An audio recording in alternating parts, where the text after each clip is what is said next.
La chose qui est évidemment indispensable chez l'élève, c'est l'envie.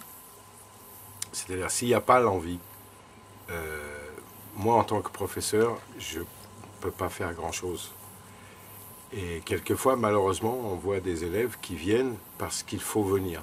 Soit parce que les parents ont dit qu'il faut faire de la musique, soit parce qu'ils ont une idée de peut-être réussir à faire un peu de musique, ou beaucoup. Mais au moment du passage,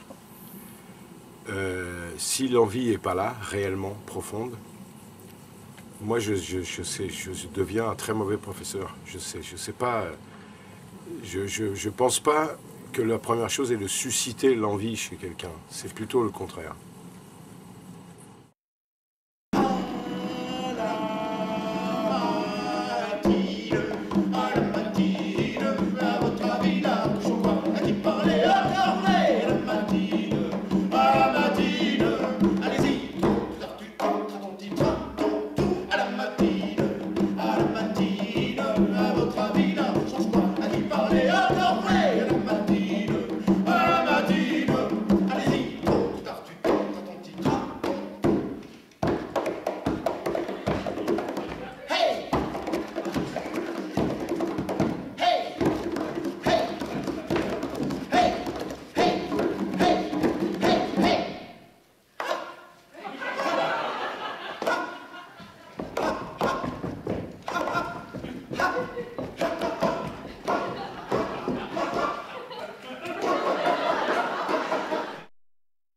Le plus important, pour moi, c'est d'essayer d'ouvrir des portes.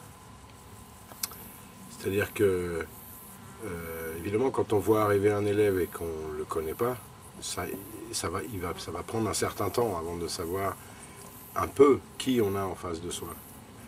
Et donc de comprendre le désir dont je parlais tout à l'heure, à quoi il est lié et quel est s'il y a un but, quel est le but, ça prend du temps. Mais dans un premier temps, en tout cas, la première chose, c'est de faire comprendre à l'élève qu'on est là juste pour, lui apprendre à travailler, pas lui apprendre des choses, lui faire rentrer des choses dans la tête par répétition, par force. Bon, c'est surtout lui dire, voilà, regarde par la porte, il se passe ça, tu peux aller là. Ou alors, tiens, regarde, là, il y a une autre porte, tu peux aussi aller là.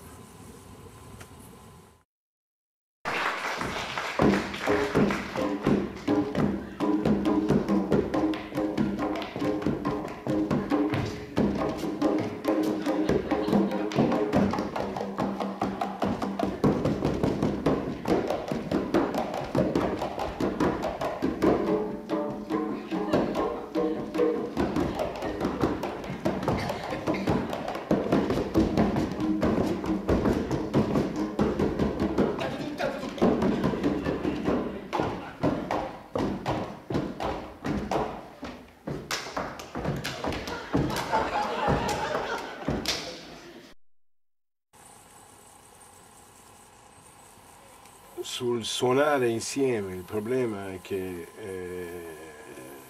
oggi siamo in un mondo dove è tutto il contrario finalmente, l'individualità diventa la cosa più importante e anche in musica questo è un problema parce que l'élève vient souvent avec ses envies, son but, et ça devient de plus en plus difficile de demander aux élèves, c'est pas spécialement de leur faute, ni de notre faute, mais ça devient de plus en plus difficile de demander de partager, que ce soit la musique ou autre chose. Et évidemment en musique, si on ne partage pas, il y a un problème qui se pose tout de suite.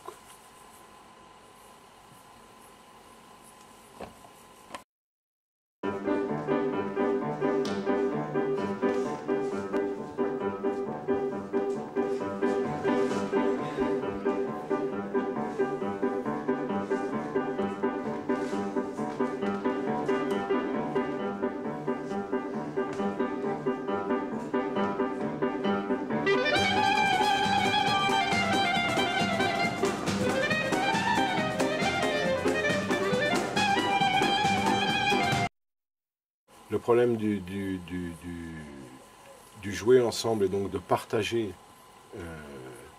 la musique est pas, le problème qui se pose n'est pas spécifique à la musique ou à l'art. C'est un problème politique, c'est un problème général, philosophique. La société dans laquelle on vit est une société d'individualisme, voire pire. Si c'était que l'individualisme, mais pire, c'est l'égocentrisme, l'égoïsme. Et il y a un moment donné où les choses tournent par rond, on dit en français. Tu vois ? Parce que ça marche pas avec ego, plus ego, plus ego, plus ego, ça peut pas marcher. À la fin, il faudra partager.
Il y a ce problème du paraître, de ce dont on a l'air vis-à-vis des autres. Mais ça, c'est parce que aussi, on vit, c'est un peu un problème général, on vit dans une société de superficialité. C'est-à-dire, en fait, c'est pas ce qu'il y a au profond qui compte, c'est ce que les gens voient. Donc, le réflexe qui consiste à se regarder en train de jouer, plutôt que de réellement sentir profondément ce qui se passe dans la musique, c'est la même chose, c'est pas un problème typiquement musical, c'est un problème général. Évidemment, dans la musique, ça se cristallise, parce que si on n'a pas la sensibilité, on peut pas jouer, c'est impossible. Il faut, pour avoir un phrasé, il faut l'entendre. Tu ne peux pas le reproduire gestuellement ou reproduire le phrasé de quelqu'un d'autre. Si ça passe pas par la case musique dans le cerveau, ça ne marchera jamais.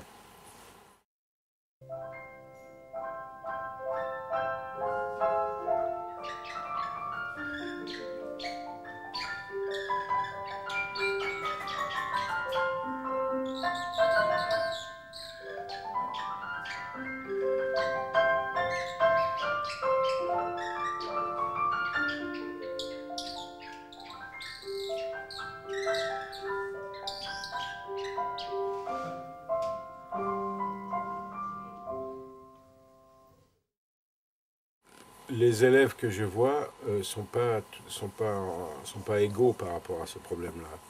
Ça dépend, du don qu'ils peuvent avoir pour la musique et la facilité à entendre. Et aussi, ça dépend de par où ils sont passés, qu'est-ce qu'ils ont eu comme professeur au départ, et comment ils ont intégré le fait de travailler la musique. Pour moi, c'est souvent une lutte de faire comprendre à l'élève qu'il ira mieux et plus vite si ça passe par quelque chose qu'il entend plutôt que par quelque chose qu'il a copié gestuellement. Que c'est plus efficace. C'est-à-dire que non seulement musicalement, à l'arrivée, évidemment, c'est mieux, puisqu'il entend ce qu'il joue, mais même au moment de l'apprentissage, lui faire comprendre que ça va plus vite. Ça va mieux et plus vite.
Évidemment, l'élève, il a un modèle, des modèles, à commencer par le professeur qui est en face de lui ou à côté de lui. Bon. Mais donc il va évidemment copier. C'est inévitable, c'est normal. D'ailleurs, quand on est un bébé et qu'on apprend à parler, on copie au départ. Et après, on est capable de faire des discours. Bon. En musique, comme dans plein d'autres arts en tout genre, il y a toujours un passage par la copie, évidemment. Mais derrière ça, je pense que nous, le rôle des gens qui ont déjà quelques années de plus que les élèves et qui ont déjà de l'expérience, c'est de leur faire comprendre le plus tôt possible que la créativité est indispensable, même si on n'est que instrumentiste. C'est-à-dire qu'à tout moment, il y a une note, une attaque, une nuance, doit contenir la créativité, sinon il n'y a pas moyen de faire de la musique. Sinon, c'est autant brancher une machine à ce moment-là.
Et puis effectivement, il y a aussi un problème de pédagogie qui consiste très souvent, trop souvent, à ce que les professeurs enseignent des gestes et que donc les élèves copient des gestes sans que la réalité de la musique soit là, soit comprise. C'est-à-dire que on enseigne aux élèves à lire et par la lecture coder pour un geste, mais c'est pareil, ça passe pas par la case musique. Donc il y a vraiment un problème pédagogique que moi je connais bien puisque j'enseigne un instrument qui s'enseigne par tradition orale. Donc je vois les gens qui ont l'habitude de lire et de faire un geste. Ceux-là, je les vois arriver et ils copient des gestes.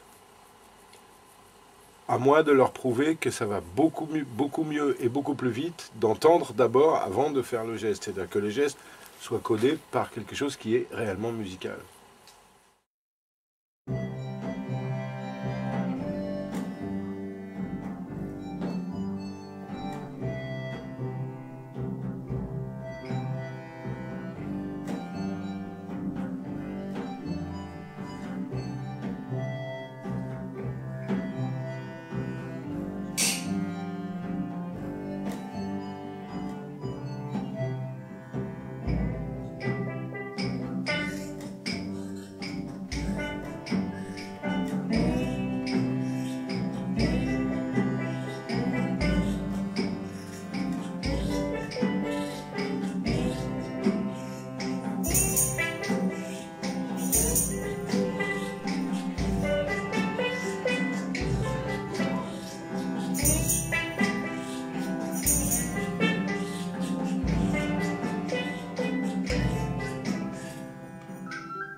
Donc oui, sur cette expérience-là, moi je trouve que, j'espère que ce qu'ont pu ressentir les ragazzi, c'est que face à la musique, quelle que soit l'expérience, la technique qu'on peut avoir, le problème est le même pour tout le monde. C'est-à-dire que c'est pas parce qu'on a des années et des années et des années de répétition, de travail, qu'au moment de faire la musique, on peut être moins impliqué que quelqu'un qui n'aurait pas la technique.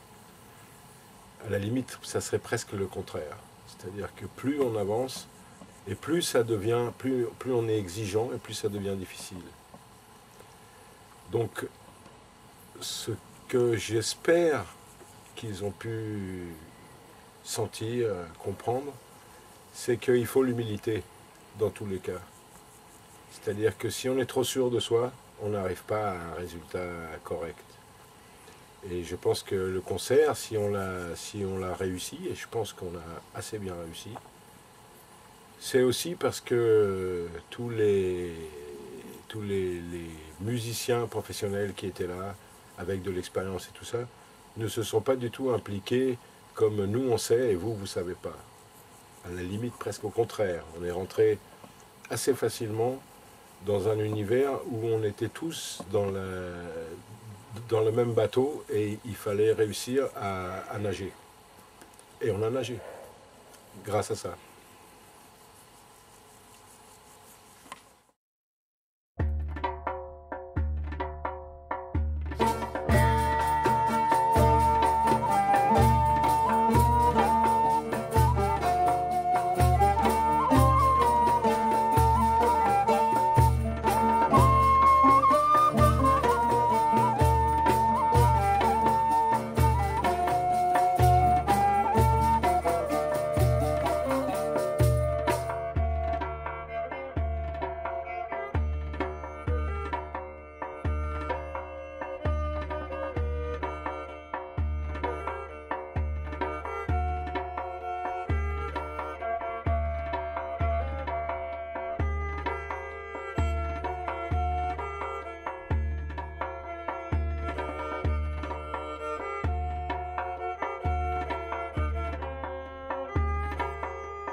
Quand tu dis merci à Paris, les mecs te disent il n'y a pas de quoi.